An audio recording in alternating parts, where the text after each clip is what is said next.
Assalamualaikum warahmatullahi wabarakatuh. Para ulama, bapak-bapak, ibu-ibu, dan segenap pemirsa TV One di seluruh tanah air. Muslim musiman, nggak enak dengernya. Tapi memang yang namanya musim itu nggak bisa dilarang. Cuma kalau musimnya habis. Musim itu temporer kan. Musim rambutan bisa nggak dilarang? Nggak boleh musim rambutan. Ya terus keluar dia lagi musim. Musimnya habis. Susah nyari rambutan. Kenapa? Musimnya udah habis. Nah, sebagai agama, ketika seseorang ikrar menjadi muslim, dia masuk ke gerbang Islam, maka pertama dia harus menyatu kepribadiannya dengan Islam. Ana muslimun qabla kulli syai'. Sebelum berbuat apapun dia ingat Islamnya. Saya muslim sebelum apapun. Saya camat tapi saya muslim. Saya menteri tapi saya muslim. Saya jaksa tapi saya muslim. Saya bankir tapi saya muslim. Jangan dibalik. Saya muslim pak tapi kan saya jaksa. Terbalik urusannya dulu. Saya muslim pak tapi kan saya kan pejabat. Saya pejabat tapi saya muslim. Pantas korupsi? Nggak pantas, saya nggak akan korupsi. Itu fadilahnya. Yang kedua, orang masuk Islam tuh nggak boleh separuh-separuh. Ya ayyuhalladzina amanu dkhulu fis-silmi kafah. Hai orang yang beriman, masuklah ke dalam Islam secara total, utuh, paripurna. Kalau Islam katamu, Islamlah rumah tanggamu, Islamlah cara kau berdagang, Islamlah cara kau berpakaian, Islamlah cara bertetangga. Jangan masuk Islam separuh-separuh. Coba tanya ibu-ibu, kalau masuk separuh-separuh enak nggak? Islam jorok bener sih, orang lagi ngomong bedet-bedet.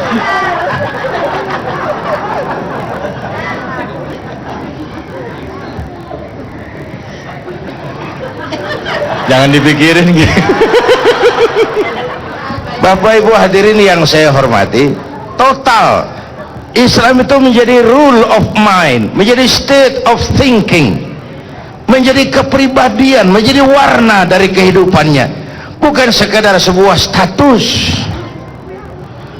Bapak Ibu hadirin yang saya hormati, nah kita memang lihat tuh gejala musiman, walaupun kita bersyukur sebagai sebuah starting point, baguslah itu. Dadakanlah artis pada berjilbab, televisi yang sari-sari kagak ada apa-apa tiba-tiba buka tafsir.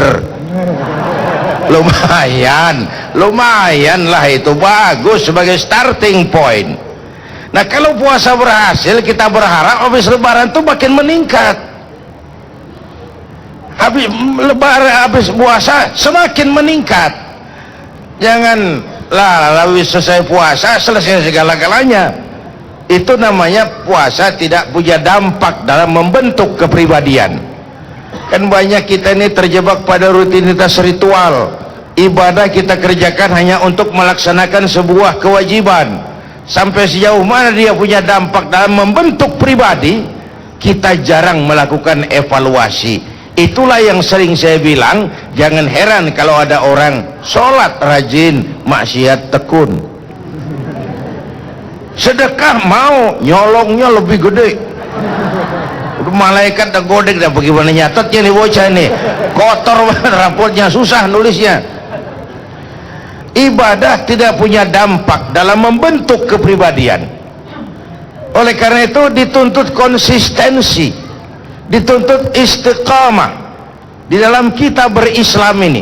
Apalagi kita sudah kontraknya kan inna sholati wa nusuki wa mahyaya wa mamati lillahi. Itu komitmen, itu kontrak total. bahwa ibadahku, sholatku, hidup dan matiku cuma untuk Allah dan karena Allah. Kalau hidup sudah mulai kita gantungkan kepada yang selain Allah, bersiaplah untuk kecewa. Saya bersaksi tiada Tuhan selain Allah, maka saya tidak akan menyembah kecuali hanya kepada Allah. Saya tidak akan pernah takut kecuali hanya kepada Allah. Saya tidak akan menggantungkan hidup kecuali hanya kepada Allah. Saya tidak akan minta rezeki kecuali hanya kepada Allah. Saya tidak akan pernah takut kecuali hanya kepada Allah. Total. Lalu saya bersaksi Nabi Muhammad utusan Allah, Nabi terakhir, tidak ada Nabi sesudah Nabi Muhammad. Harga mati, titik, total. Ada yang ngaku jadi Nabi, wajib tidak percaya. Jenggotnya ke bawah Pak, masa bodoh. Mau sorbannya kayak Batman, nggak ada urusan. Total konsisten. Apa dan bagaimanapun resikonya, apa dan bagaimanapun resikonya, konsisten dengan keislamannya. Masih ingat yang namanya Bilal? Bilal, ibu kenal Bilal? So tahu lu di mana kenalannya lagi, kenal. Budak sahaya ikut Nabi, dipanggil sama majikannya. Bilal, iya bos. Kamu masuk Islam ya? Iya. Memangnya kamu siapa Bilal? Ya budak Tuan. Budaknya siapa? Budak Tuan. Kamu kerja sama siapa? Sama Tuan. Yang gaji kamu? Ya Tuan. Kamu tahu kan? Kamu kerja sama saya, yang gaji saya. Kenapa kamu mau ikut Islam padahal saya belum kasih izin? Tuan, saya memang kerja sama Tuan. Tuan yang gaji. Saya kan digajikan karena saya kerja Tuan. Itu kerja kewajiban saya, itu gaji hak saya. Kalau kewajiban udah saya jalankan, hak boleh saya terima dong Tuan. Perkara agama saya mau pilih yang mana Tuan, nggak usah maksa-maksa. Gila kamu Bilal. Biarin. Kamu berani? Dari kemarin. Bilal, kalau kau tetap dengan keyakinanmu, dengan Islammu, kalau kau tetap dengan Islammu, kau akan saya siksa. Terserah. Saya bunuh. Boleh. Mati kamu. Biarin.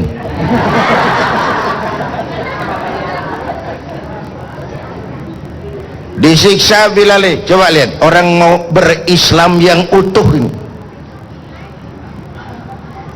disiksa, dijepit dengan batu yang berat, dicemur di tengah gurun pasir yang terik menghadap matahari, terkelupas kulitnya, pecah bibirnya, mengalir darah dari sekujur badannya. Ayo Bilal, tetap Islam dan kau mati, atau tinggalkan Muhammad, kembali ke agama lamamu. Dari bibir yang pecah, dari darah yang mengalir itu cuma keluar ucapan Allahu Ahad, Allahu Ahad. Bilal, budak badannya, merdeka jiwanya, maka namanya ditulis dengan tinta emas dalam sejarah. Kita sekarang merdeka badan kita, tapi budak mental kita, maka sejarah nggak pernah mau nyatat kita. Ya kayak kita lanjut lagi kayak. Pas ngomong budak liatnya ke saya kayak. Kita akan lanjutkan lagi. Bapak Ibu dan pemirsa TV One, memang lingkungan itu sangat besar pengaruhnya dalam ikut membentuk kepribadian seseorang. Yang dihadapi sehari-hari, yang dilihat sehari-hari itu mewarnai kepribadiannya. Contoh, petugas kamar mayat biasanya jarang senyum. Contoh.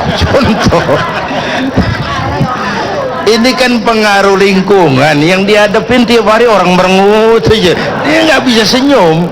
Ya, petugas kamar mayat jarang senyum, itu pengaruh lingkungan terhadap pembentukan pribadi. Nah, dalam kehidupan kita yang paling sangat luas pengaruhnya adalah peranan media, terutama media elektronik, dalam hal ini televisi. Ini memang televisi kita ini kan perongkosannya mahal, Pak. Tidak semua orang bisa, tapi bukan sekedar modal, pengaruh dan dampaknya sangat luas di tengah masyarakat itu. Nah, kita bersyukurlah televisi kita ini begitu masuk bulan Ramadan nuansanya agak islami. Alhamdulillah. Mudah-mudahan terus nih habis Ramadan terus dijaga. Ustadz pada muncul, walaupun masing-masing lah misinya, ada yang sekedar figuran. Tuh Ustadz tuh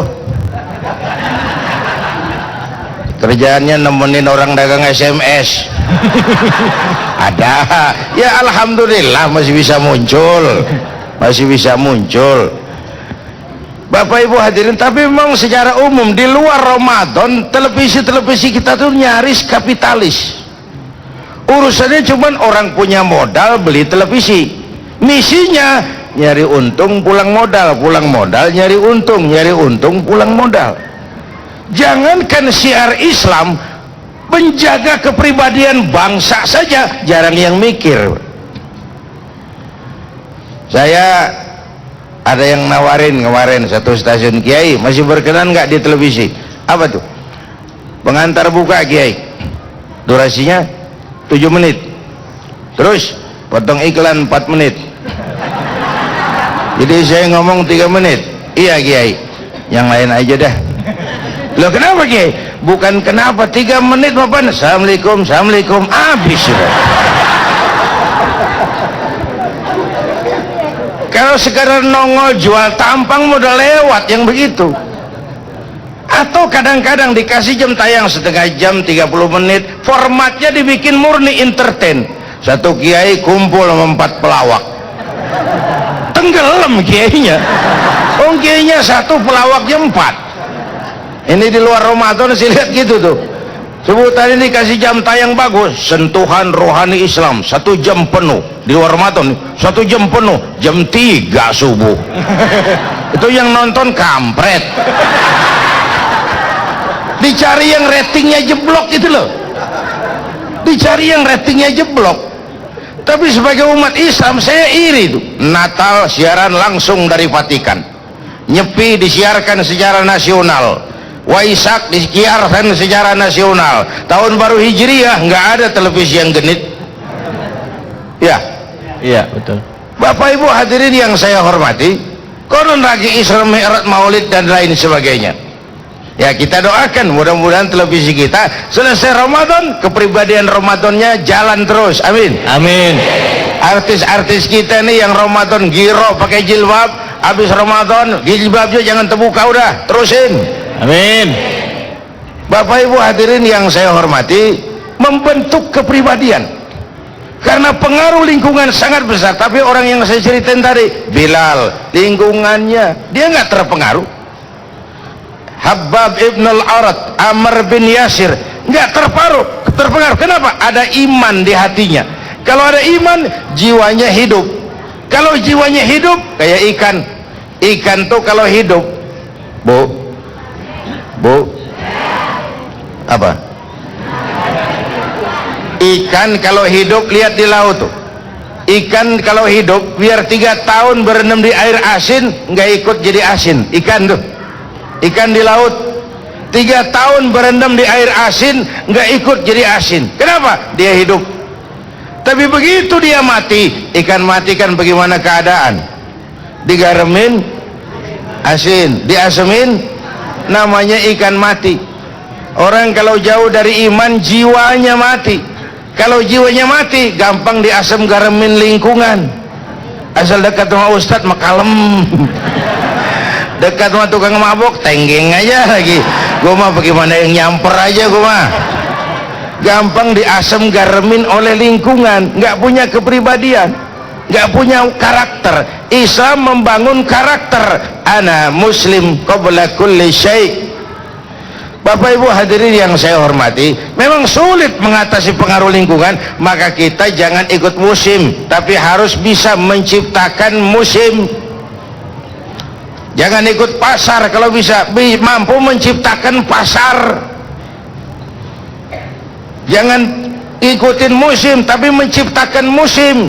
Kita kan dominan umumnya ngikutin musim, nggak bisa ciptain pasar, ngikutin pasar. Emang lagi musim, nah itu alasan kita. Emang lagi musim, mau diapain, nggak bisa dilarang. Bapak Ibu hadirin yang saya hormati, Islam menuntut kontinuitas dan konsistensi dengan segala resikonya. Jangan dikira kalau kita sudah menyatakan saya menjadi hamba Allah, lalu begitu saja ya Allah saya ini hambamu, kata Allah iya ya kamu hambaku ya. Enggak tuh, enggak. Begitu kita bilang ya Allah saya mau jadi hambamu yang paripurna, yang utuh. Saya pejabat tapi saya hamba Allah, saya pengusaha tapi saya hamba Allah, saya seniman tapi saya hamba Allah, saya bankir tapi saya hamba Allah. Ketika kita ikrar mau jadi hamba Allah yang utuh, datanglah cobaan, ujian, godaan, rintangan. Enggak serta merta ya Allah saya hambamu, iya ya kamu hambaku ya. Enggak tuh, enggak. Pastilah diuji, digojlok, digembleng, ditempa untuk menguji nilai kehambaan kita kepada Allah Subhanahu wa Ta'ala. Jadi ini pengaruh lingkungan. Saya nggak nyalain televisi, kita kan banyak pilihan. Yang megang remote banyak pilihan. Iya. Ini sekarang hidup zaman banyak pilihan. Anak-anak saya dulu, saya kecil, dia di waktu ngaji diomelin sama guru, takutnya bukan main. Kenapa? Guru jarang. Sekarang anak kita ngaji diomelin sama guru, dinyengir. Diomelin, gue cari guru lain. Guru banyak banget. Orang sekarang hidup banyak pilihan. Di depan rumahnya ada masjid, dia sholat Jumat ke masjid lain yang lebih jauh, dia mau bayar taksi. Waktu ditanya kenapa lu sembahyang jauh-jauh, waduh bang sembahyang di sono gue berasa tambah ilmu bang, khotbahnya cakep, imamnya fasih kayak sembahyang di Masjidil Haram rasanya. Ini di sini sembahyang khotbahnya bahasa Arab, khotibnya kagak ngerti apalagi gua.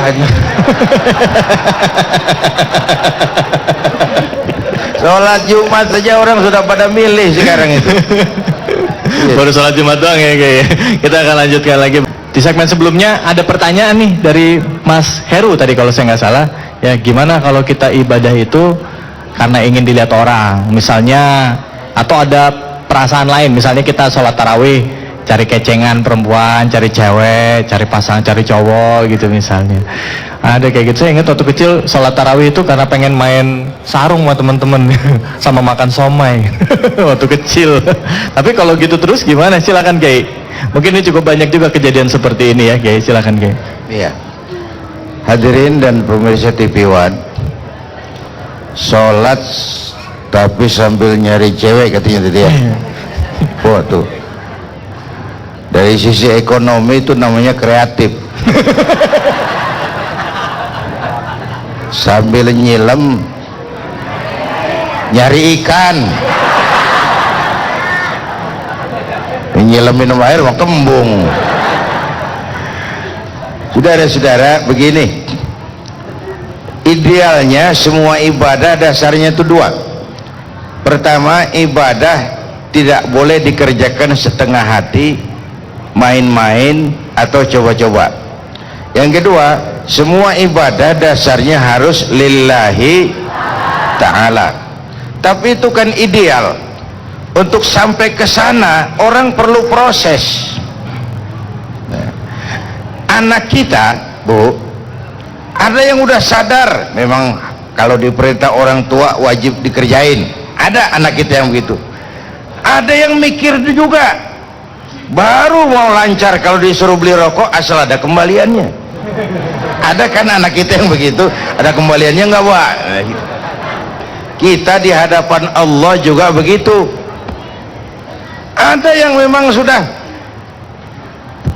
takut surga, takut neraka, kepengen surga, ada, itu bagus. Ada yang udah nggak mikirin itu, mau surga mau neraka soal nanti, yang penting Allah ridho, yang penting Allah terima cinta kita. Itu tingkatan yang untuk sampai ke sana perlu proses. Karena itu saudara Heru, nggak apa-apa kalau itu proses awal, tapi jangan terus-terusan sampai tua begitu.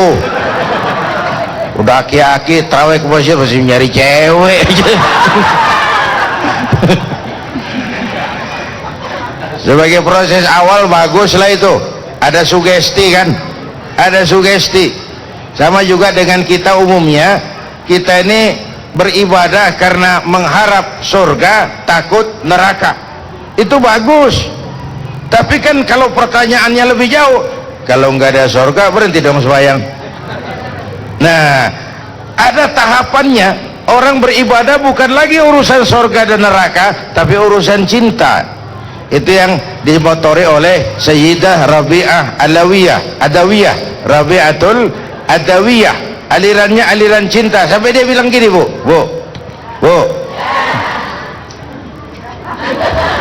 Rabi'atul Adawiyah bilang begini, Tuhan, kalau saya menyembahmu karena mengharapkan surgamu, jauhkan saya dari itu.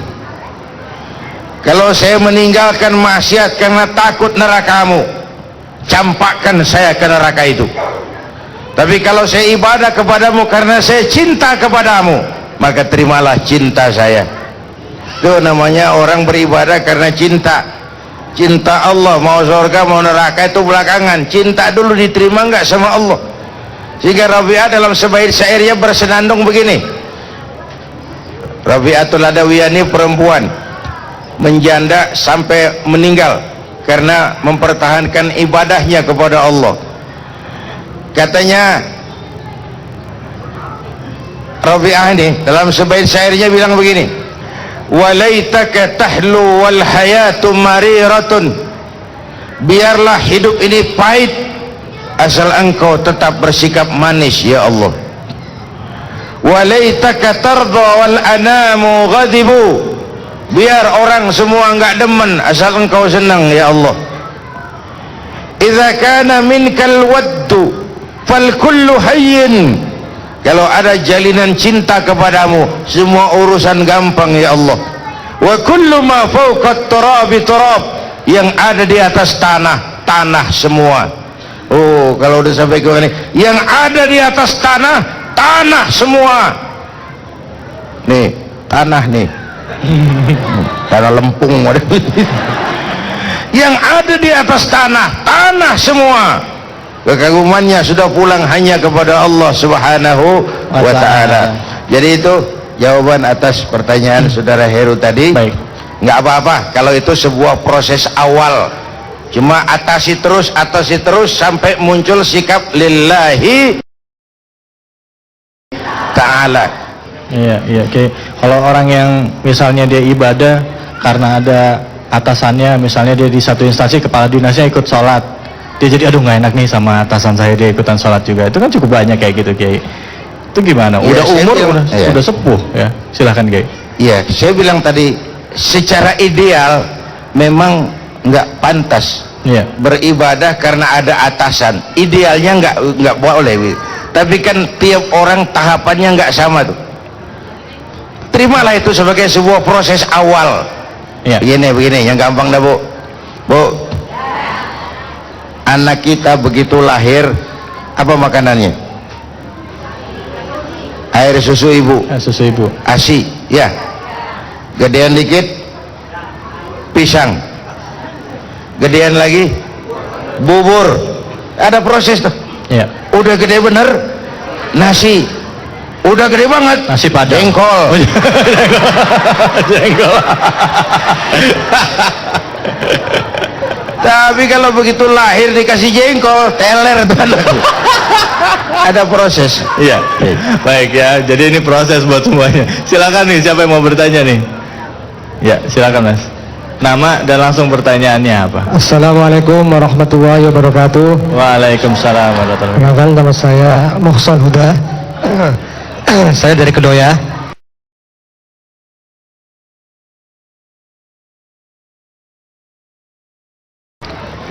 Yai, yang mau saya tanyakan ialah apa tauladan yang dicontohkan Rasulullah kepada kita untuk menjaga kekafahan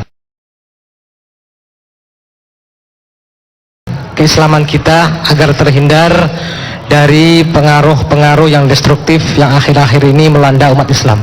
Ya. Demikian, terima kasih. Wassalamualaikum warahmatullahi wabarakatuh. Waalaikumsalam. Pak, namanya siapa, Mas? Tadi? Mohson Huda. Muhsan. Oke, silakan. Mohsen. Muhsan. Ya, pertama menangkal pengaruh-pengaruh negatif itu, pertama jadilah ikan hidup tadi. Iman harus hidup di sini. Kalau ikan sudah hidup, lepas dia di air laut yang asin, berendam di sana, nggak akan ikut jadi asin. Dengan iman yang hidup, kemanapun kita pergi, kita akan bilang, buka tempat pelacur di samping rumah saya, buka tempat judi di belakang rumah saya, buka tempat minuman keras di depan rumah saya, pantang saya ikut karenanya. Ini kalau imannya hidup. Kalau iman mati, bukan pantang, nyari gimana tempat mabok ya. Nyari. Tapi kalau ada iman, kita nggak akan mudah terpengaruh oleh lingkungan. Nah, baginda Rasul memberikan contoh itu. Lahir di tengah masyarakat berhala, nggak ikut cuma berhala. Lahir di tengah masyarakat jahiliyah, nggak ikut jadi jahiliyah.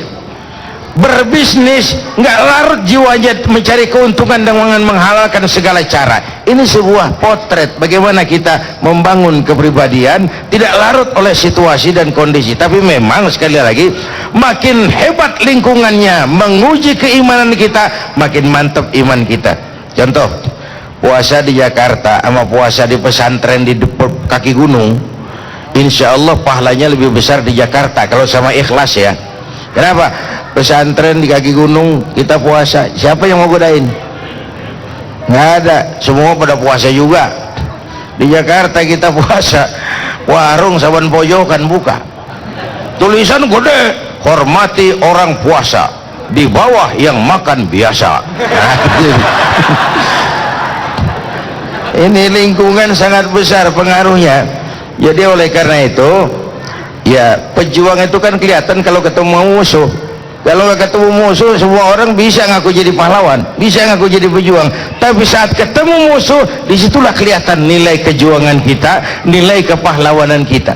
So, iman baru kelihatan kadarnya kalau dia sudah berhadapan dengan ujian dan cobaan. Sekira itu.